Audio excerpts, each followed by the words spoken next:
bienvenue dans ce nouveau bulletin de témoins d'histoire. Je suis Marie Delsupex et aujourd'hui nous nous retrouvons en compagnie de nos experts habituels. Bonjour, moi c'est Lucie Evra, je pense que vous me connaissez déjà. Bonjour, moi c'est Mathéo Boas, donc vous devez aussi sans doute me connaître. Je suis professeur à l'Université de Strasbourg. Donc aujourd'hui, on a la chance de pouvoir se retrouver pour ce nouveau bulletin afin d'aborder la question de la guerre d'Algérie. Tout à fait, et pour ça nous allons être rejoints par une nouvelle experte, Zoé Tanrero. Bienvenue Zoé sur notre plateau de témoins d'histoire, je vais vous laisser vous présenter. Donc bonjour à tous, je suis Zoé Tanrero, une professeure à l'Université de Sciences Po, spécialiste dans la guerre d'Algérie. Exactement, donc c'est notre sujet aujourd'hui. Donc on va parler du coup avec vous de cette guerre qui à l'époque était appelée une guerre sans nom. Tout à fait, donc elle commence le 1er novembre 1954, suite à l'événement de la Toussaint Rouge. Et donc c'est une série d'attaques commises en Algérie par le Front National de Libération Algérien, le FLN. Alors que le conflit s'intensifie, le gouvernement français cherche à minimiser les combats. Il parle des événements d'Algérie et décrit l'intervention des forces françaises comme des simples opérations de police visant à pacifier le pays. Et les combattants algériens sont décrits comme des rebelles. Merci Zoé pour cette courte introduction. Et donc aujourd'hui, nous allons parler de ce conflit qui a duré du coup 8 ans, de 1954 à 1962.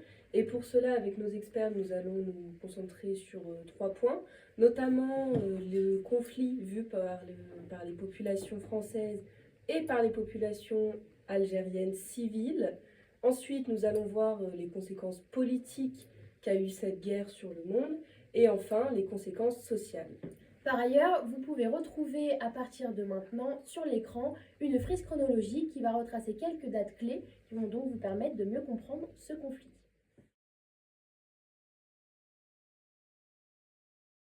En Algérie, la guerre a abouti à l'indépendance du pays en 1962 après 8 années de conflit et 130 ans de domination coloniale française. Donc cette indépendance a entraîné un changement de régime politique et économique. Elle a marqué la fin du colonialisme français en Afrique du Nord, ce qui a été une victoire pour les nationalistes algériens. Donc cependant, l'indépendance n'a pas mis fin aux divisions internes. Donc c'est-à-dire que les violences aussi en Algérie n'ont pas été terminées tout de suite, ce qui a continué de déchirer en fait les décennies qui ont suivi. Par ailleurs, c'est le Front de Libération Nationale, donc le FLN, qui a pris le pouvoir et qui a instauré une dictature suite à l'indépendance de l'Algérie. Ce qui est paradoxal, c'est qu'en fait, le FLN a émergé comme le principal mouvement nationaliste algérien pendant la guerre, et ensuite, après l'indépendance de l'Algérie, il a dominé le pays, donc la vie politique algérienne, pendant de nombreuses années, et donc a entrepris une répression brutale contre ceux qui avaient collaboré avec la France pendant la guerre. Et tout à fait, Lucie, cette répression a conduit à des milliers d'exécutions et à des détentions arbitraires, ce qui a laissé des cicatrices profondes dans la société algérienne. Oui, et pour finir, on peut dire que le conflit a également eu un grand impact sur l'économie du pays. En effet, des infrastructures ont été endommagées, la production agricole a été perturbée et l'immigration a entraîné aussi une grande pénurie de main-d'œuvre. Donc cela a créé des défis économiques très importants pour le nouveau gouvernement algérien après l'indépendance. Donc on peut dire qu'à l'issue du conflit, l'Algérie était un pays très instable et qui a dû se reconstruire après plus d'un siècle de colonisation. Et Mathéo, pouvez-vous nous parler un petit peu de la France, des conséquences politiques qu'il y a eu dans ce pays ? Tout à fait. En France, la guerre d'Algérie a eu des répercussions profondes qui ont duré des décennies. Tout d'abord, elle a entraîné une crise politique majeure qui a divisé les nations et provoqué des débats intenses sur la colonisation, l'indépendance et la place de l'Algérie dans la nation française. Bien sûr, elle a abouti à la chute de la 4e République et à l'émergence de la 5e République. Tout à fait. Et à l'arrivée, excusez-moi, je termine, de Charles de Gaulle aussi au pouvoir en 1958.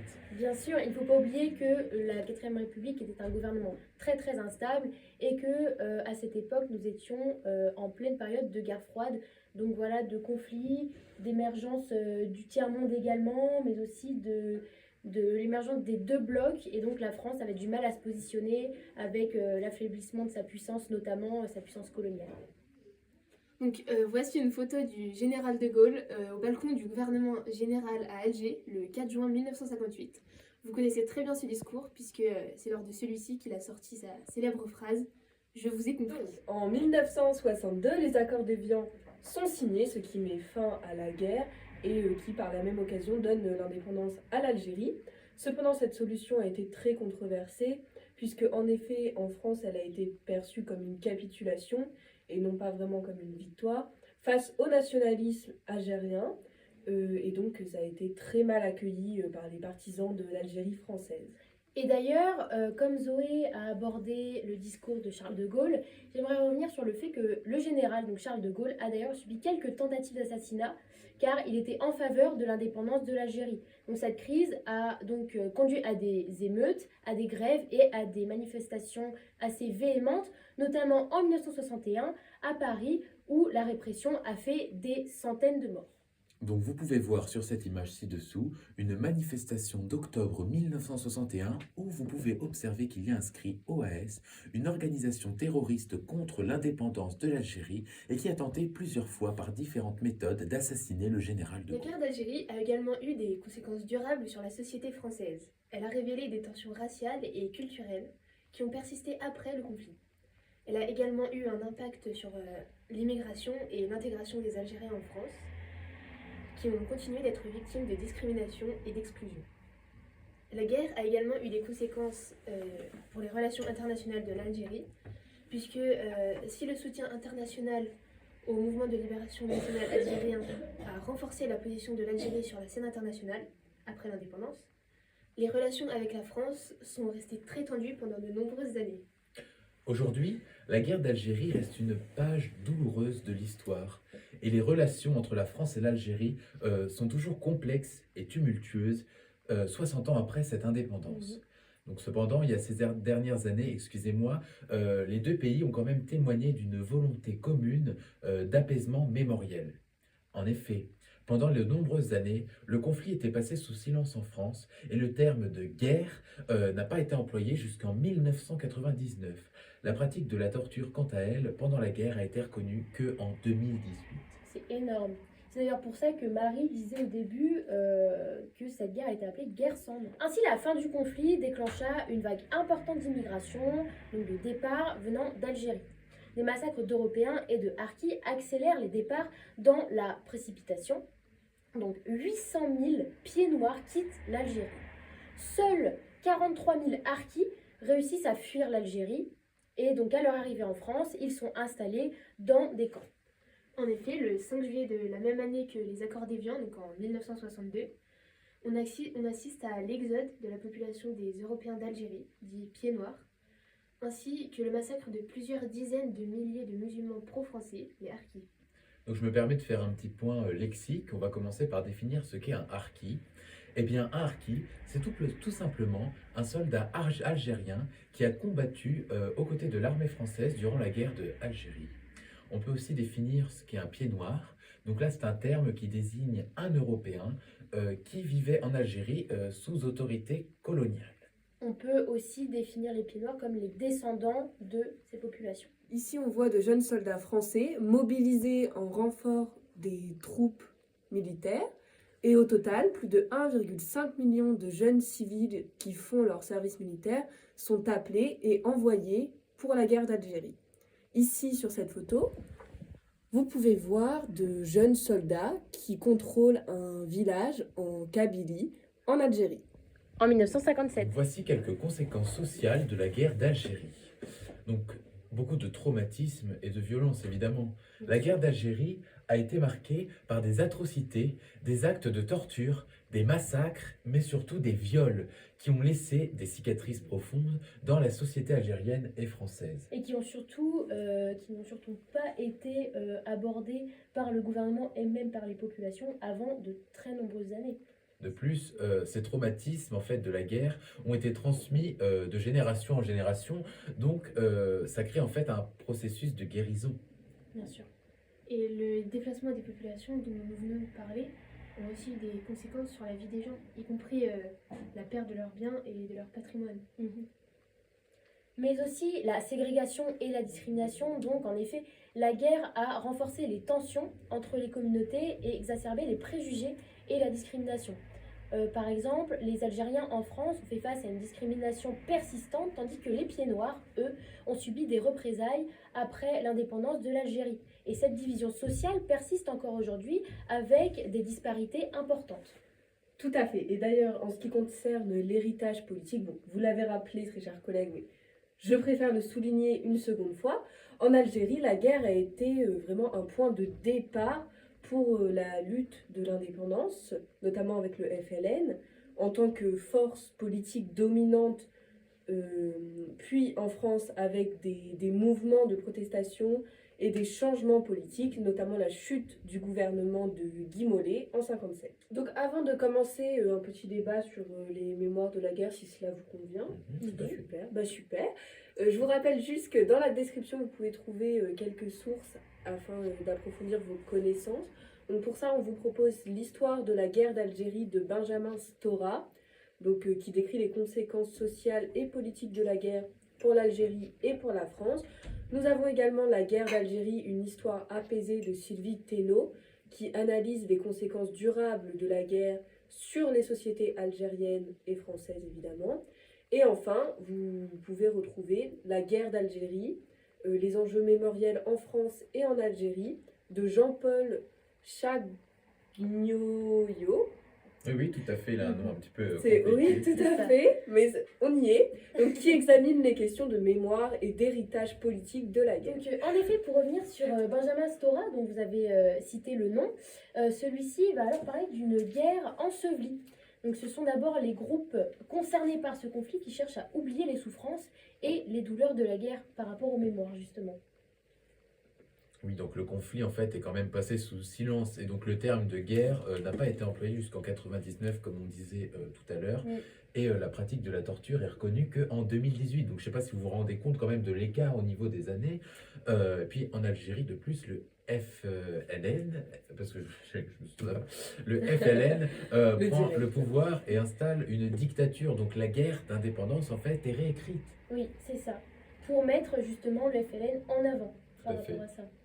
Et d'ailleurs, si cela n'a pas été reconnu de sitôt, c'est justement parce que en fait, plein de lois ont été mises en place par le gouvernement français qui jugeaient que justement les violences et les tortures commises par même des Français n'étaient pas en accord avec les valeurs de la République qui, elles, étaient plus axées sur le respect des droits de l'homme en fait. Ouais, ça donnait une très mauvaise image internationale à la France en fait. Exactement. Complètement. Et puis cette mise en silence aussi, elle peut se traduire par les fameux camps de concentration et les conditions insalubres où étaient détenus ces fameux Algériens qui avaient combattu pour l'armée française et traités de traîtres, je cite, en Algérie, donc qui ont quand même été expatriés vers l'Europe.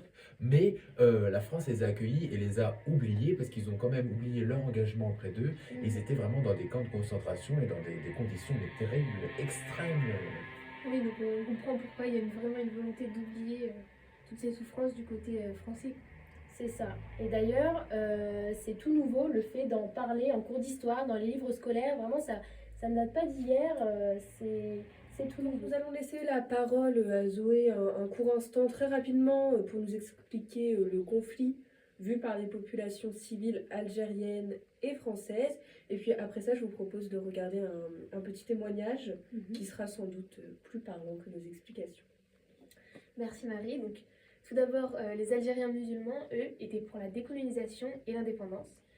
Donc ils vont, pendant la guerre, se mobiliser pour permettre le déroulement de la révolution.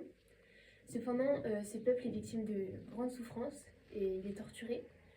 Les Français, eux, ne souhaitent pas de cette guerre, donc ils cherchent à minimiser le conflit comme nous venons de le voir précédemment. La France lutte donc contre les indépendantistes. Ils raflent les villages et torturent les opposants. Néanmoins, comme les indépendantistes ne sont pas directement armés et qu'ils se mélangent aux civils, eh bien, leur reconnaissance est souvent difficile. D'accord. Eh ben, merci Zoé pour ces éclairages qui éclairent notre petite lanterne à tous ici. Et puis maintenant, nous allons regarder ce témoignage tous ensemble. On a beaucoup parlé, entre autres choses, bien sûr, et on est là pour évoquer quelques pistes qu'on peut retrouver bien sûr plus en profondeur dans votre webdoc, du traumatisme de ces appelés. Pourquoi ? Eh bien, tout simplement parce qu'ils ont à peine 20 ans quand ils débarquent en Algérie, un pays dont ils ne savent rien. On leur donne un fusil, ils découvrent la réalité de la guerre, de la torture et la réalité du colonialisme. Et leur service militaire va être très très long. C'est une éternité quand on a 20 ans. Il va durer 18 mois, 28, voire 30 mois. Et lorsqu'ils sont démobilisés, ils reviennent en France et le sujet va rester tabou. Il a fallu attendre 99 pour qu'on reconnaisse qu'il s'agissait d'une guerre. Côté algérien, il y a aussi un traumatisme, mais qui est assez différent. Comme le souligne Bachar Hadjadj, qui est l'une des personnes que nous avons rencontrées, qui est soldat de l'ALN, le traumatisme côté français était psychologique. Côté algérien, il s'agissait plutôt d'une douleur physique. Ils étaient moins bien équipés, ils ont souffert du froid et de la faim. L'ALN étant l'Armée de Libération Nationale, qui est le bras armé du Front de Libération Nationale, le FLN. Alors on voit quelques-unes des... Bachar Hadjadj. On voit quelques-unes des photos voilà, de ceux qui ont témoigné dans ce webdoc. Là encore, il y a une forme d'urgence parce que le temps passe et la mémoire, d'une certaine façon, se perd aussi. Quels sont les témoignages peut-être qui vous ont le plus marqué ? Alors déjà, je voulais souligner qu'il a été important pour nous de donner les deux regards, des regards croisés, parce qu'on voulait vraiment que les gens prennent conscience, vu que la guerre d'Algérie est quand même assez mal connue, que c'était un traumatisme des deux côtés.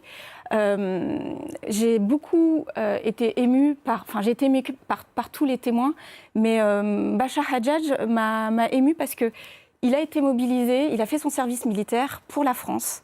C'était le service obligatoire. Il a été envoyé ensuite en Kabylie. Et là, on lui a demandé de mater ses frères, comme il le dit. Et c'est là que ça a forgé l'anticolonialiste qu'il est devenu. Quand il a été démobilisé, il est rentré en France et il a rejoint l'ALN et il est parti combattre à la frontière tunisienne. Il y a aussi Roger Winterhalter, qui est un enfant, fils de résistant alsacien, qui se définit comme un danseur de bal, un joueur de foot. Il a 22 ans quand il arrive en Algérie et en 61, il a basculé de l'autre côté, il a rejoint le FLN, il a fait partie d'une des rares cellules infiltrées au sein de l'armée française. Il a toujours tué son histoire et en 2012, il a décidé de la raconter. Et là, ça a été un basculement. Il a eu un flot d'insultes, on l'a accusé de traîtrise, des menaces de mort. Et pour lui, ça a été encore plus violent parce qu'il ne comprenait pas qu'on ne voit pas que c'était un simple pacifiste qui était tombé amoureux de l'Algérie et qu'il n'avait pas de sang sur les mains. Enfin, il y a Serge Carrel, qui est algérien, harki, donc qui a combattu au sein de l'armée française. Il a été arrêté par le FLN quelques jours après l'indépendance, le 8 juillet 62. Il a été torturé, son calvaire a duré 3 mois. Et un peu par miracle, il a réussi à s'échapper. Il s'est caché pendant des mois, et en 64, il a réussi à rejoindre la France. Et il n'a plus jamais remis les pieds en Algérie. Eh bien, merci à tous. Merci à vous, Marie. De Zoé de nous avoir rejoints pour cette émission et à vous d'être là. Toujours là. Toujours là, comme d'habitude. Toujours la banane, toujours de... Donc, sur ce, on va vous dire au revoir à tous nos petits spectateurs, à qui nous faisons d'énormes bisous. Et on se retrouve la semaine prochaine, je reprends un petit peu cette part sérieuse. Donc la semaine prochaine, on va aborder un tout nouveau point sur la préhistoire et l'homme de Cro-Magnon. Tout à fait, Mathieu. Donc on vous invite et on se donne rendez-vous pour la semaine prochaine. On rappelle aussi sur le lien en dessous que vous pouvez regarder notre émission sur Sisplay Replay. Et puis on se retrouve à la semaine prochaine. Au revoir. Au revoir.